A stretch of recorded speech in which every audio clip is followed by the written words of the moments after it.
जन अधिकार पार्टी लोकतांत्रिक दरभंगा जिला के इकाई के पदाधिकारी पैठान कवई पहुंचकर शहीद शफीउर रहमान खान के परिवार से मुलाकात की और राष्ट्रीय अध्यक्ष पप्पू यादव के निर्देशानुसार तुरंत 25,000 से शहीद के विधवा को आर्थिक मदद पहुंचाई। ज्ञात धोखे एक दिन पहले शराब माफियाओं द्वारा शराब की तस्करी स्कॉर्पियो से की जा रही थी, जिसकी जानकारी केवटी थाना को हुई।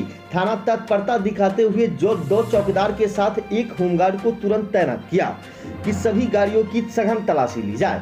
ड्यूटी पर तैनात होमगार्ड शफीउर रहमान खान ने एक तेज स्कॉर्पियो को आते देख हाथ दिया। इशारे से रोकना चाहा, मगर शराब तस्कर ने रोकने के बजाय उसे होमगार्ड को शफीउर रहमान खान को कुचलते हुए लगभग 200 मीटर से अधिक दूरी तक उसे घसीटते हुए ले गए। उनको निकालकर हॉस्पिटल ले जाने के क्रम में उनकी मृत्यु हो गई। उसी क्रम में आज जन अधिकार पार्टी के राष्ट्रीय अध्यक्ष पप्पू यादव के आह्वान पर जन अधिकार पार्टी लोकतांत्रिक के जिला अध्यक्ष डॉक्टर मुन्ना खान के अगुवाई में पीड़िता परिवार से मिलने पहुंचे डॉक्टर मुन्ना खान ने हमारे संवाददाता से बात करते हुए बताया कि नीतीश के शराबबंदी कानून होगा है, जिससे शराब तस्कर नेता और पुलिसिया गठजोड़ फल फूल रहे हैं। जब शराब तस्करों को पुलिस वालों और पत्रकार को मारने में संकोच नहीं होता है, तो आम आदमी का जान माल का हिफाजत कौन करेगा। उन्होंने एसएसपी महोदय का धन्यवाद व्यक्त करते हुए कहा कि उन्होंने जो ऐलान किया है उस करवाइया को उसके परिवार में एक ही बेटा है, उसे अविलंब नौकरी एवं सरकारी सहायता मिल जाए ताकि उस परिवार का भरण पोषण होता रहे, क्योंकि शहीद शफीउर रहमान के परिवार में उनके अलावा कोई भी कमाने वाला नहीं है। 3 बेटी अविवाहित है और एक छोटा बेटा है, जिसे अविलंब नौकरी दे दी जाए और बचे हुए पैसों का निर्गत करवा दिया जाए ताकि परिवार का गम कुछ हल्का होगा। मेरे पास में आएगा जैसे दरोगा को इन्फॉर्म हो गया कि शराब वाली गाड़ी जा रही है, तो वो तो आर्मी पुलिस बलवा को तैनात करना चाहिए ना। वो 3 होमगार्ड को क्यों भेज दिया वहाँ पर? आई थी दरोगा को थाने में पता था कि टेम्पो में शराब जा रहा है, लेकिन वो क्या किया कि शराब टेम्पो में नहीं आके स्कॉर्पियो में आए थे। दरोगा जवान को वहाँ पर खड़ा कर दिए और किसी अपने बिहार पुलिस को या फिर खुद कोई नहीं खड़ा हुआ। थाने के पास में वो कोर्ट में 7 बजे तक कल कोर्ट में थे, परसों वही कोर्ट से गए, उसी टाइम वहाँ नाकाबंदी करवा के शराब की गाड़ी को बरामद हुआ, उससे ले जाए। सबसे बड़ी बात है कि इस शोकाकुल परिवार से हम लोग मिलने आए हैं राष्ट्रीय अध्यक्ष पप्पू यादव जी के आह्वान पर, जो जेल में खुद हैं और देख लिए जेल में रहते हुए भी छोटे छोटे बात पर वो कैसे ध्यान देते हैं। एक तरफ नीतीश सरकार बोल रही है कि शराब पूरी तरह बंद है, लेकिन मैं उनसे कहना चाहता हूँ इस कानून में कहीं ना कहीं होल है जहाँ से शराब आ रहा है। और शराब आ ही नहीं रहा है, बल्कि अब शराब माफिया इतना हिम्मत कर रहे हैं कि ऑन ड्यूटी पुलिस वाले के ऊपर गाड़ी चढ़ा देते हैं, उनको मार देते हैं और उसके लिए उनके पास कानून में कोई ऐसा प्रावधान नहीं है कि उसको फांसी की सज़ा दिया जाए। आज जिस परिवार का करने वाला मर गया, जिसके 4 बच्चे आज यतीम हो गए, उसको देखने वाला कौन है। मैं एसएसपी महोदय का दिल से आभार व्यक्त करता हूं कि उन्होंने ये बात का संज्ञान लिया। उन्होंने कहा कि उनके बेटे को नौकरी दी जाएगी, ये बहुत अच्छी बात है, लेकिन बच्चे की नौकरी के साथ साथ जो शहीद हुए हैं उनके विधवा का क्या होगा, जो बच्चियां हैं जो पढ़ रही हैं उनका क्या होगा, फिर पढ़ने के बाद शादी का क्या होगा। ये करने वाले वही थे। और अगर इस शराबबंदी पर नकेल लगाने की अगर अपने आप को नीतीश जी सवार है, तो मैं कहना चाहूँगा कि जिसने भी ये कांड किया है उस शराब माफिया को सबसे पहले फांसी की सज़ा होना चाहिए, ताकि एक मैसेज जाए बिहार के अंदर में कि शराब माफिया अगर तुम पकड़े जाओगे, घटना करते हुए पकड़े जाओगे, घटनास्थल से पकड़े जाओगे, तो कोई सुनवाई नहीं होगी। कानून में सीधा प्रावधान है कि आपको स्पीडी ट्रायल कराकर आपको फांसी की सजा दी जाए, ताकि दूसरे लोगों को भी इस बात का पता चले। आइए आज हम आपको बाढ़ की ताजा स्थिति दिखाते हैं।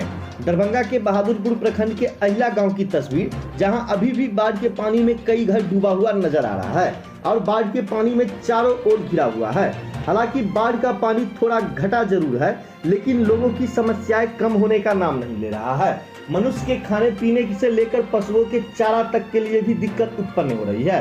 अहिला गांव के कई इलाकों में बाढ़ का पानी ने अपना कब्जा जमाए हुआ है, जिसके कारण कई इलाकों में नाव चलता हुआ नजर आया। शनिवार को अहिला गांव के कई लोगों ने हमारे कैमरे की टीम से बात करते हुए शिकायत किया कि सरकार या प्रशासन की ओर से किसी भी प्रकार की बाढ़ राहत मदद नहीं मिल रही है। नहीं उस इलाके में कोई सामुदायिक किचन चल रहा है और नहीं नाव के सहारे अपने घर में आया जाया करते हैं। नगर प्रखंड का सुनवाड़ा पंचायत है। आधी आबादी पानी में डूबी हुई है, कोई देखने वाला नहीं है, राहत का कोई काम नहीं हुआ है, न नाव है यहाँ पर, न पन्नी का वितरण हुआ है और न कोई सामुदायिक जो किचन होता है उसकी बाढ़ के प्रोटेक्शन के नाम पर ये सब चल रहा है और ये समझिए लूट खसोट हो रही है। जन अधिकार छात्र परिषद दरभंगा जिला इकाई एवं विश्वविद्यालय इकाई के द्वारा स्थानीय नाका नंबर 5 पर जिला अध्यक्ष दीपक स्टार के नेतृत्व में नीट परीक्षा में आरक्षण खत्म करने की सरकार की तुगलकी फरमान एवं जाप सुप्रीमो पप्पू यादव की रिहाई की मांग को लेकर केंद्र सरकार का पुतला दहन किया गया। मौके पर वक्ताओं ने केंद्र सरकार को छात्र विरोधी बताते हुए इस तुगलकी फरमान खत्म करने की मांग की और सरकार को चेतावनी देते हुए कहा कि अगर सरकार आरक्षण खत्म के फरमान को जल्द वापस नहीं लेती है तो जाप छात्र परिषद उग्र आंदोलन करेगी और उसके लिए जो भी दुखद परिणाम होगा उसकी जिम्मेवारी सरकार की होगी।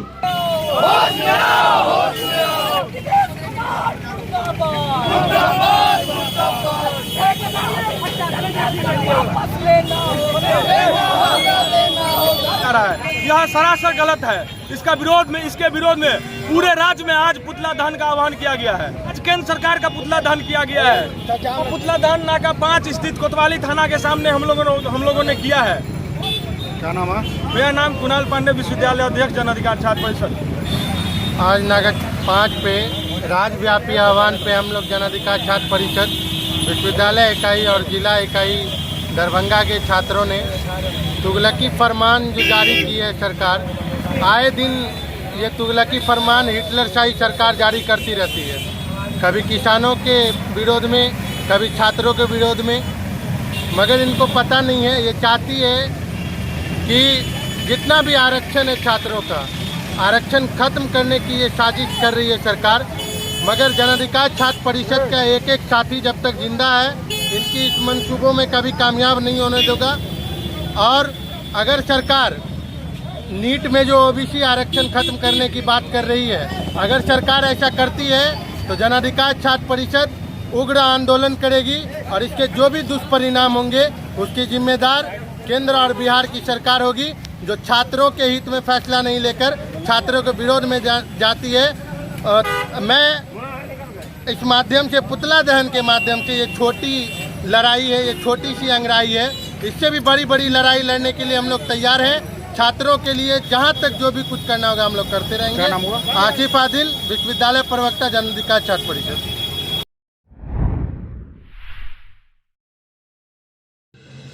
जिलाधिकारी डॉक्टर त्यागराजन एसएम की अध्यक्षता में उनके कार्यालय कक्ष में दरभंगा जिला अंतर्गत तीनों अनुमंडल के अनुमंडल पदाधिकारी, भूमि सुधार उप समाहर्ता के साथ भूमि विवाद के गंभीर मामले एवं शराबबंदी अभियान के तहत की गई जब्ती के निष्पादन को लेकर बैठक की गई। बैठक में नगर पुलिस अधीक्षक अशोक प्रसाद एवं उत्पाद अधीक्षक ओम प्रकाश उपस्थित थे।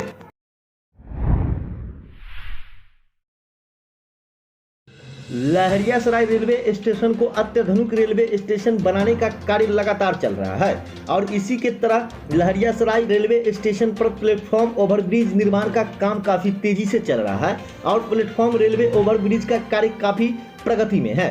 शनिवार को जब हमारी कैमरा की टीम लहरियासराय रेलवे स्टेशन पर पहुंची तो प्लेटफॉर्म रेलवे ओवरब्रिज का लोहा का गार्डर चढ़ाने का काम अंतिम रूप में चल रहा था, जिस कारण दर्जनों मजदूर और कई इंजीनियर लगे हुए थे। जो जानकारी मिली है उसके अनुसार Laheriasarai railway station platform overbridge का काम करीब 2 महीना में पूरा कर दिया जाएगा और यह ओवरब्रिज बनकर तैयार हो जाएगा, जिसके बाद प्लेटफॉर्म ओवरब्रिज के द्वारा प्लेटफॉर्म नंबर 1, प्लेटफॉर्म नंबर 2 से लेकर प्लेटफॉर्म नंबर 3 तक यात्री जा सकेंगे और उसके अलावा यात्री सीधा प्लेटफॉर्म से एग्जिट और प्लेटफॉर्म में इंटर कर सकेंगे। यदि किसी भी प्लेटफॉर्म पर आती जाती या रेलवे ओवरब्रिज बन जाने के बाद लहरियासराय रेलवे स्टेशन पर यात्रा करने आने जाने वाले तमाम यात्रियों को ट्रेन चलाने के क्रम में लोग प्लेटफॉर्म ओवरब्रिज से एक दूसरे प्लेटफॉर्म पर आ जा सकेंगे और साथ ही साथ इसी प्लेटफॉर्म पर ओवरब्रिज के द्वारा पूरब की ओर सड़क होता हुआ अपने गंतव्य स्थल तक भी पहुंच पाएंगे। ये 2 शिफ्ट में चल रहा है गटर, एक कल चढ़ चुका है, एक आज चल रहा है 1 से 2 और 2 से 6। इसका काम आज समाप्त हो जाएगा, इससे यात्रियों की सुविधा बढ़ जाएगी। गटर चढ़ने के बाद उसका सीढ़ी बनाया जाएगा, शेड निर्माण होगा। ये बात कभी ली है ना, उस हिसाब से लगभग 2 महीने का समय भी बता रहेगा। यहाँ सबसे ज़रूरत है चूँकि ये जिला मुख्यालय है, यहाँ यात्रियों की संख्या ज़्यादा है। डाउन ट्रेन जाती है 2 नंबर से, अप ट्रेन आती है 1 नंबर से, क्रॉसिंग समय में सुविधा होती है। इसके बनने से काफ़ी सुविधा हो जाएगी। निकट रोड से बनकर तैयार हो जाएगा। कार्य प्रगति पर है, काफ़ी तेजी चल रही है। जैसा आप देख ही रहे 1 से 2 का चल चुका है और 2 से 6 का चल रहा है।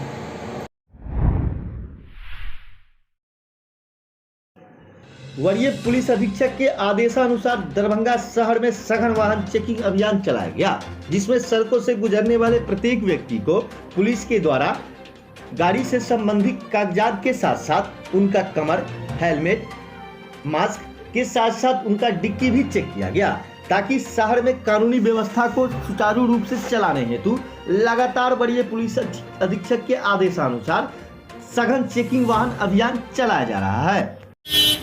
मिर्जापुर चौक पर चेकिंग अभियान चल रही है और साहब का आदेश है कि डिक्की, कमर सब चेक करिए।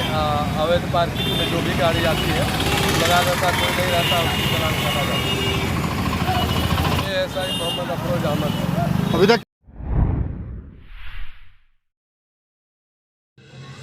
नदी कटाव रोकने हेतु जो कार्य किया जा रहा है उसमें मची है भारी लूट। दिसंबर पासवान सरकार के द्वारा जो हमारे वार्ड नंबर 23 में कार्य किया जा रहा है, नदी के कटाव हेतु उस काम में भारी लूट मची हुई है। वहीं बगल के वार्ड 9 में कुछ कार्य सही भी किया जा रहा है, मगर मेरे वार्ड में कार्य सही नहीं किया जा रहा है। यहाँ ठेकेदार के द्वारा जो बांस और बोरा में भरकर माटी डाला जाता है, कटाव को रोकने के लिए उस प्रोजेक्ट में भारी लूट मची हुई है, क्योंकि उस कटाव को रोकने हेतु जिस मात्रा में मिट्टी डालना चाहिए उसका आधा ही डाला जा रहा है और सड़ा हुआ बांस गाड़ा जा रहा है, जिसे कभी भी बहती हुई पानी अपने साथ लेकर चली जाएगी। रोकने के लिए अभी लगातार घर कट के भीतर जा रही है, तो फ्लड विभाग को मैं डीएम को सूचना दिए। डीएम साहब ने बांस और बोरा एसी बढ़वा करके उसको काते पैक करवा रहा है। गाड़ी हमको नहीं एस्टिमेट न बताया ओवरसीयर न इंजीनियर, लोग आता ही नहीं साइड पर, मनमानी काम चल रहा है, मिट्टी दे रहा है। कोई ठेकेदार का नाम जानना ज़रूरी है, न कोई ओवरसीयर इंजीनियर नहीं आ रहा है। कुछ लोग जो है कटाव हो रहा है उसका घर भी छोड़ दिया 2 आदमी का इसी मोहल्ला में, जो रामेश्वर महतो है, वो है विजय महतो, उसका घर छोड़ दिया। उसके घर के पास बंधन नहीं दिया, नहीं काम ही नहीं हुआ, कहा कि नहीं आना ही होगा। क्यों? हो जाएगा, कुछ बचाव हो जाएगा। कुछ बचाव हो जाएगा। क्या नाम है आपका? मेरा नाम विशंबर पासवान, वार्ड नंबर 23, पार्षद पति।